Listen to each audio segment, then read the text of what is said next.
A Comissão de Direitos Humanos do Senado, a qual tenho a honra de presidir, encaminhou o ofício ao ministro da Educação, ao Procurador-Geral da República, à Defensoria Pública e ao presidente da OAB, pedindo que as provas do Enem sejam canceladas, pois os prejuízos serão enormes para os estudantes de escolas públicas, pobres, negros, índios, que vivem na periferia ou longe dos grandes centros e não possuem acesso à internet.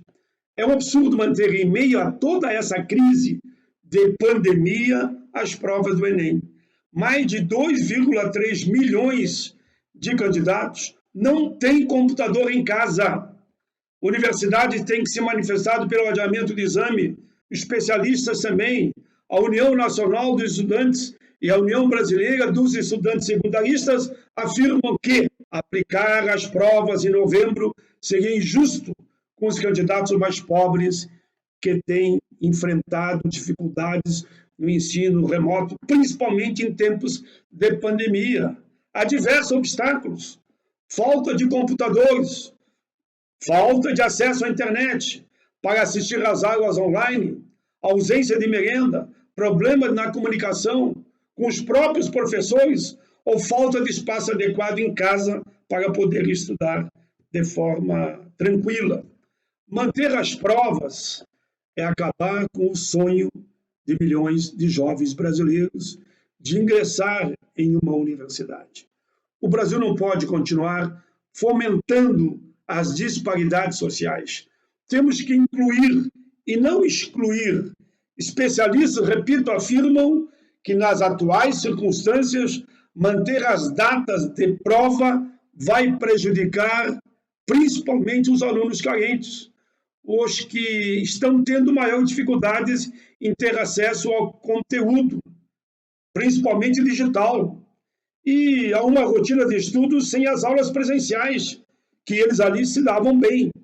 Um levantamento da Unesco mostra que cerca de 80 países cancelaram, adiaram ou remarcaram suas avaliações estudantis, entre eles Estados Unidos, Reino Unido, China, Irlanda, Espanha, Coreia, França, Noruega e tantos outros. O Brasil sempre na contramão do mundo.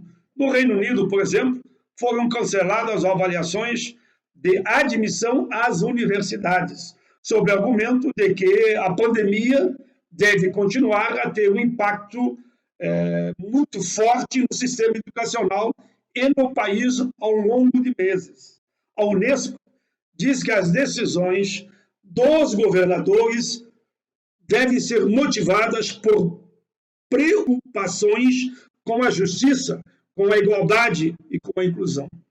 No caso do Brasil, a questão da desigualdade do ensino é a mais levantada por críticos que defendem o adiamento do Enem. O Enem não pode ser um instrumento para aprofundar ainda mais as desigualdades. Pelo contrário, ele é um instrumento de acesso dos mais pobres. O Senado fez a sua parte. Já votamos pelo adiamento. Agora o debate está na Câmara. Tenho certeza que aquela casa também votará pelo adiamento. Cabe daqui para frente ao governo assumir logo a posição que é o clamor de todos os brasileiros e brasileiras. Não tem lógica fazer essa prova em tempos de pandemia. O vírus está aí. Ultrapassamos a 1.000 mortes por dia. Segundo os especialistas, o número de contaminados já é 10 vezes maior do que está sendo anunciado. Conforme organizações internacionais, o Brasil se apresenta com um dado assustador. 1 em cada 7 contaminados no mundo está no Brasil. O Congresso está fazendo a sua parte. O governo tem que fazer a sua. As provas do Enem devem ser adiadas para o bem de todos.